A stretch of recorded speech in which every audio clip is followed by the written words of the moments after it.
Before the Spanish came to the Americas, tamales were made of deer, turkey, and acorns. There was no beef or pork or chicken anywhere in the Americas, so that's what they made the tamales with. This is an Ohlone deer rattle. This is what the Ohlone used to call the deer spirit every time they went hunting. Every single part that you see in here comes from the deer. If you see this deer leg right over here, the top is made out of the hoops, the handle is made out of the deer leg, and then even the string is made out of the deer. It's a deer tendon.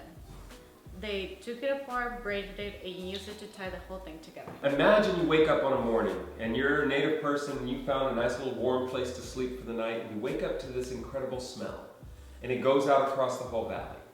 And that smell is the smell of some stew that's being made in a large pot. And when you show up, a very nice person offers you some, but they ask you if you'll stay here and work with them today. And then they'll feed you some more.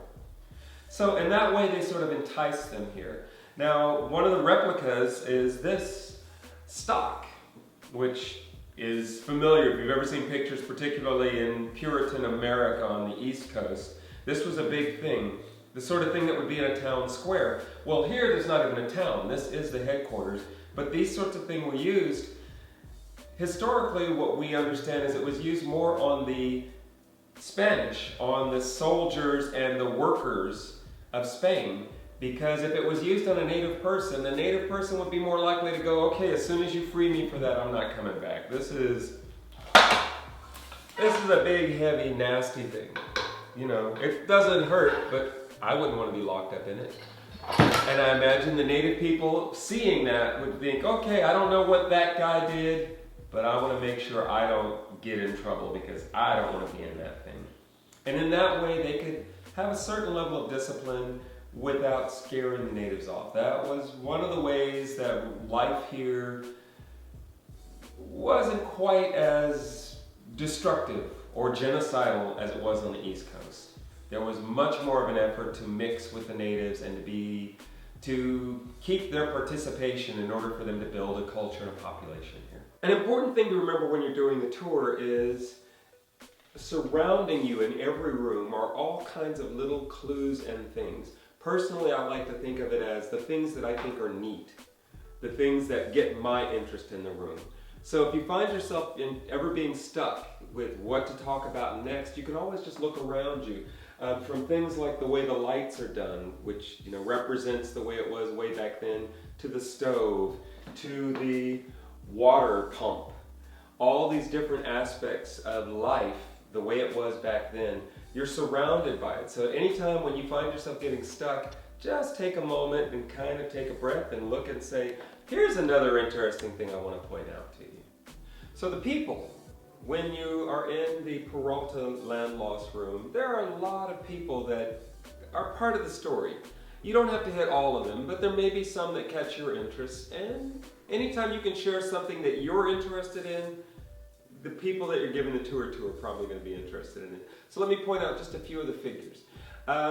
We talked about Luis. Luis Peralta is the man who the land was given to by the King of Spain.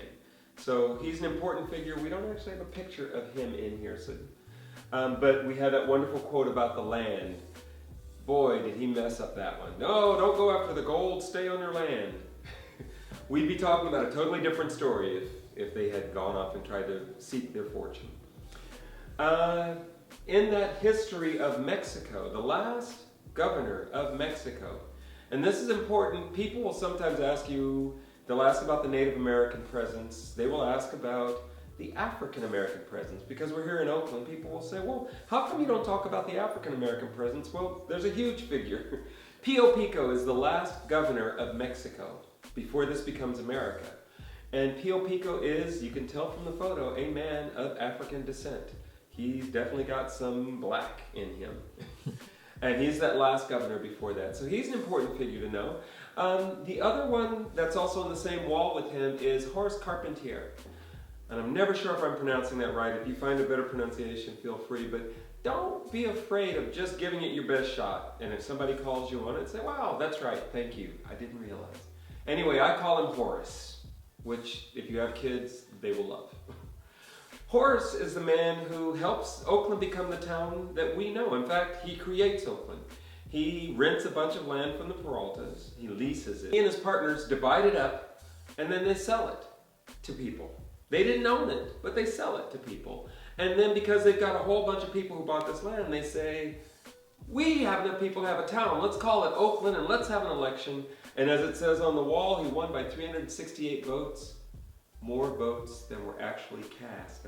More votes than people registered here in town at the time. So Horace is an interesting figure. We wouldn't have the Oakland that we know without Horace. I want to point out a couple of other folks. Over on this wall is this strange old dude with a gray-white beard. He is Llewellyn. And you hear that name sometimes when you hear about the way this area was settled, because that first wave of immigrants are the people who came here for the gold rush, but the next wave of immigrants are these folks. A bunch of European immigrants who are encouraged to come over here and work. Now, the gold rush does get a bunch of people rich, but even the people that don't get rich need food, they need housing, they need clothes, they want to buy things. So this whole area blossoms into a huge city. You know, San Francisco becomes even bigger, Oakland becomes bigger, all these other towns start to get settled, and these folks come over here to work. So right down the street from here is actually a church from that period that was done by German immigrants. And one of those immigrants was this man Llewellyn. Well, these folks bought land and they built farms and gardens, and his, I believe it's his daughter-in-law, yes, Elizabeth. Elizabeth says, there's so much fruit here, we should call it Fruitvale. And that's where the name of this neighborhood comes from. To this day, it is actually cited in gardening books as a great area to grow things. And back in the day, before World War II, it was actually a cannery. There were so much fruit and vegetable coming out of here that they actually had canneries down by the water. So this area was really big. The last folks that I want to tell you about that you can see in this room are our Native Americans. We're always trying to make sure that we keep them in the story. And there are a few things over in that area in the corner that talk about them, including this very old man who still lived in the area. I believe he was living down by Fremont when he died. And then some stories that were in the newspapers at the time, because there were still natives running around as they do. And so there's a tale that was in the newspapers from back in the day of a young native boy, an Indian boy it says, who was shot because somebody heard something in a bush and they thought it was a coyote, so they shot it. And when they saw that it was an Indian, you could see from the newspaper account, they just kind of went, oh, it wasn't a coyote, it was an Indian. Oh well.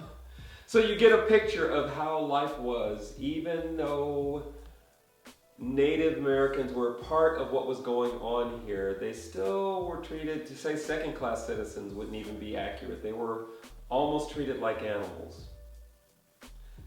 You know, this is the way things were. And that way of life changes so drastically in just that small amount of time, from 1848 to 1853, this way of life just starts to disappear. So as the Native Americans have disappeared from the area, so too do the Peraltas and all of those Spanish settlers start to lose almost everything that they have and get lost in history. And he was thinking of something like this beautiful color photo of this cow on this hillside. If you've ever driven along the freeway, like you can see it on 580 on the way out to Livermore or along Highway 4, you'll see cows in the hills. If you've ever thought, why are these cows next to the freeway? That's why. This was all cattle ranch. But suddenly, thousands of people, tens of thousands of people start coming to this area. And they go to San Francisco, which you know is a little tiny place. And they make their way across the bay, and it's beautiful. It's green, it's sunny, and there's dinner just walking right by you. They started grabbing the cattle. People started setting up little houses and squatting. And the brothers didn't know what to do about it. The brothers were stuck. So they actually went to court, but it took many years. So my favorite maps in the whole house are these two maps, because it shows the way it was when they were running their cattle ranch and the way it was by the time they went through all the court system and they proved, they had to keep getting documentation and keep getting more paperwork to prove this was their land. Hundreds, maybe thousands of people were living here. with deeds to property that they bought from unscrupulous people like the first mayor of Oakland. He was one of those guys who leased land from the Peraltas and then turned around and subdivided it and sold it. So the people he sold it to had legal documents, they had deeds, they paid good money, and the court said, you can't kick those people off, but you can sue the guy who sold it to them, unless somebody sold it to him, and then somebody sold it to him. And so by the time you get back, you've got all these people living in here in the land with legal documentation, and the court said you can't kick them all out. So the Peraltas went from 45,000 acres to 36 acres, which you think would be bad enough. But if you'll notice in the corner, there's a beautiful picture of the daughters of the Peralta family. There were 5 daughters. There are 4 brothers, 5 daughters. And some smart lawyer went to them and said, what did you get out of this deal? The brothers got the land. What did you get? You should sue them to get your fair share. And we actually have a copy of the letter from the brothers saying, no, it was published. Please don't sue us, because they didn't have any money at that point. The cattle ranch was pretty much defunct. They had no real money. All they were able to do was trade land. But the court case went through and they won. Or rather, the lawyers won. Nobody had any money, so even though the sisters won the suit, they had to pay it off in land. The brothers had to pay their lawyers off in land. So you go from 45,000 acres to 36 acres to 6 acres to now all that's left is this park. And that's all that's left of what was a huge business and cattle ranch. It was a prosperous time for the Peraltas, and this room sort of gives you the last tail end of that. You can see here the immigrants who are coming in. This is actually a second wave of immigrants after the gold rush, and they come in to work in the factories and the warehouses and the distributors and the railroad, all of these places that started to build up. A whole new wave of people came in, and nobody knew who these folks are. So the last date you need to remember, 1870. That is the date of this house. They had been living here for decades in an adobe building that got destroyed in an earthquake and then a horrible winter where adobe is basically mud. It got rained out. End of the Peralta dynasty.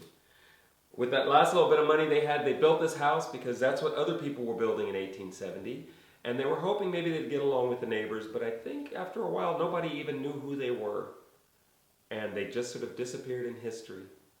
Unless you come here to the Peralta house and then you get to find out all about it.